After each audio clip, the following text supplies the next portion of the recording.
조금 복잡한 글자 세 글자를 익혀보겠습니다. 배울하게 아들자가 보입니다. 아들자의 의미부터 아셔야 하기 때문에 먼저 설명드리겠습니다. 아들자는 처음 아기를 뜻하는 말이었어요. 아기가 태어나면 포대기에 이렇게 싸놓는데 양팔이 나와 있는 모습입니다. 그래서 머리, 두 발, 양팔 해서 아이란 뜻에서 오늘날 아들자라는 글자로 사용이 됩니다.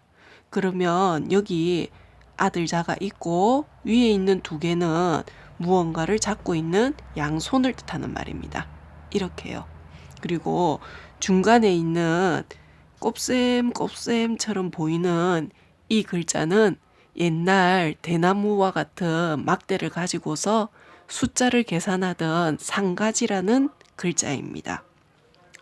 대나무가 속이 비어 있는 것은 아시죠? 그럼 이것을 반으로 딱 쪼개면 이렇게 될 거예요. 이거를 몇 개 더 쪼갠다면 얇은 쪽이 나옵니다. 이런 식으로.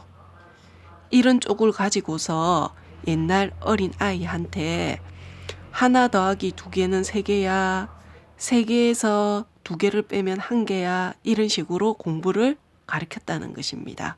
그래서 어린 아이가, 아들이 상가지를 가지고 공부를 배운다 해서 배울 학이라는 글자가 되었습니다.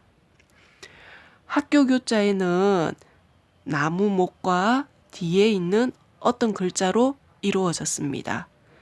이 글자의 의미를 조금 아셔야지 기억하기가 쉬워서 설명을 드리겠습니다. 보니까 66도 보이고 이렇게 보니 아비 부자도 보입니다. 한자를 이렇게 나누어서 기억하는 것은 아주 좋은 방법입니다. 그런데 이 글자는 사람이 발을 이렇게 교차하고 제천의식에서 춤을 추는 모습입니다.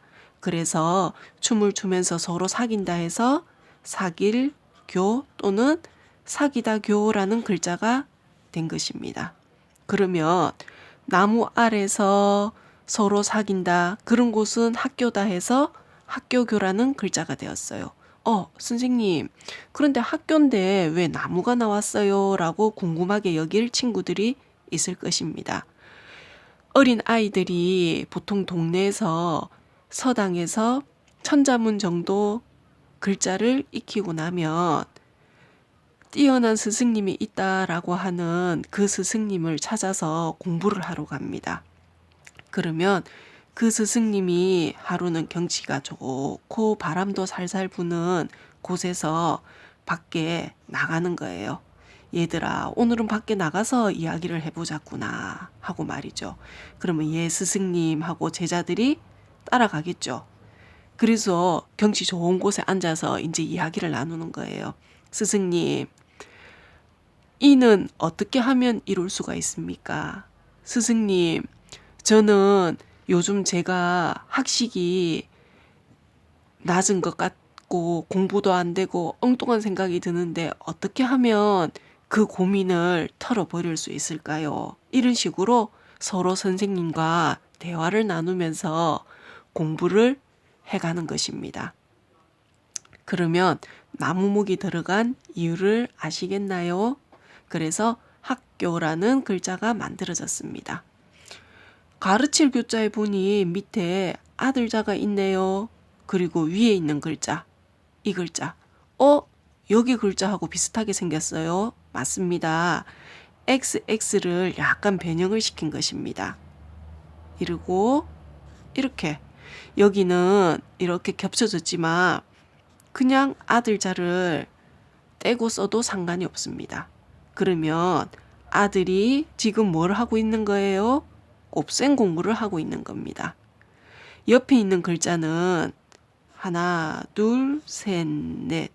이 글자는 1, 2, 3, 4. 원래의 글자가 이 글자인데 글자 안에 들어갈 때는 이렇게 변해서 씁니다. 손을 뜻하는 글자고 손에 회초리 같은 도구를 들고 있는 모습입니다. 그러면 아이한테 곱셈을 가르치는 거예요. 상가지로 수의 개념을 가르치는데 이 녀석이 잘 못하나 봐요. 그래서 지금은 그렇지 않지만 손에 회초리를 들고서 가르친다라는 뜻입니다.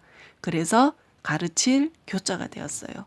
자, 그러면 앞 시간에 배웠던 집실과 연결을 시켜서 우리가 학교에서 아니면 학원에서 집에서 배우고 익히는 공간을 교실이라고 합니다. 그래서 교실 할 때는 가르칠 교자에 집실자를 써줍니다. 교실은 학교에만 있어 해서 학교교에 집실을 쓰면 틀립니다.